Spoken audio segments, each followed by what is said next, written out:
کہ اس ڈیبیٹ اور مناظرے کو جو انجام دیا ہم نے، اس کی آخری تیاری اسی سرزمین دیوبند میں ہوئی۔ وہ شخص تھے جن کے ساتھ مناظرہ ہوا۔ جب میں نے یہ ارادہ کیا کہ انہیں اس مناظرے کی دعوت دینی چاہیے، تو سب سے پہلے میں نے جنہیں فون کیا وہ مفتی صاحب تھے، اور مفتی یاسر ندیم الواجدی صاحب سے میں نے مشورہ کیا اور ان سے پوچھا کہ حضرت آپ کی کیا رائے ہے، کیا یہ قدم اٹھانا چاہیے یا نہیں؟ حضرت نے ہمت افزائی کی اور اجازت دی کہ آپ ضرور یہ کام کریں، انشاءاللہ خیر ہوگا۔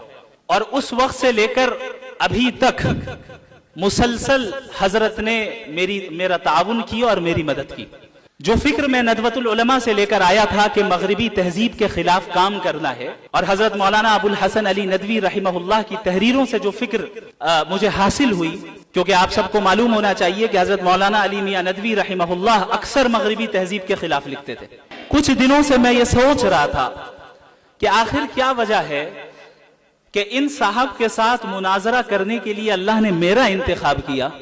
کیا ہی بہتر ہوتا کہ حضرت مفتی یاسر ندیم الواجدی صاحب مناظرہ کر رہے ہوتے۔ تو بڑے غور و فکر کے بعد یہ بات میرے ذہن میں آئی کہ شاید اللہ رب العالمین کو حضرت مفتی یاسر ندیم الواجدی کو ایسے مقام پر فائز کرنا تھا جہاں سے وہ یہ کہہ سکے کہ بھئی تجھ سے تو میرا شاگرد ہی نمٹ لے گا۔ الحمدللہ۔ I love you too. بارک اللہ فیکم۔ انشاءاللہ تعالی یہ سلسلہ دین کی حفاظت کا جاری رہے گا، اور آپ حضرات کو دیکھ کر یہ امید کرتا ہوں اور یہ مجھے احساس ہوتا ہے کہ انشاءاللہ آپ میں سے ہر ایک فرد جدید فتنوں کا مقابلہ کرنے کے لیے تیار ہوگا۔ جتنے فتنے سر اٹھائیں گے انشاءاللہ ہر گھر سے شمائل اٹھے گا انشاءاللہ۔ جتنے بھی فتنے اٹھے انشاءاللہ اس دین کی حفاظت کرنے کے لیے ہر صدی میں رجال اللہ کھڑے ہوں گے۔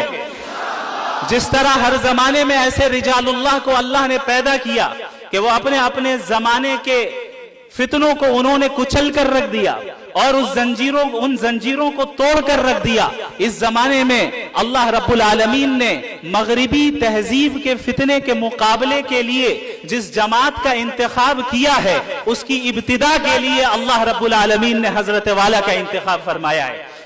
اللہ رب العالمین ہم سب کو توفیق دے، دین پر قائم رہنے کی توفیق دے، علوم شرعیہ کو سمجھنے کی توفیق دے، اس پر عمل کرنے کی توفیق دے۔ میں سمجھتا ہوں کہ یہ جو کچھ بھی کام کل ہوا یہ میرے اساتذہ کرام کی دعاؤں کا نتیجہ ہے۔ میرا اس میں کوئی دخل نہیں، کوئی بھی دخل نہیں۔ میں نے بس ایک چیز کی پابندی کی کہ میں اپنے اساتذہ کی باتیں مانتا تھا۔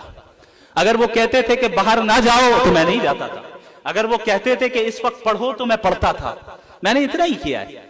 جزاکم اللہ خیرا وآخر دعوانا ان الحمد للہ رب العالمین، والسلام علیکم ورحمۃ اللہ وبرکاتہ۔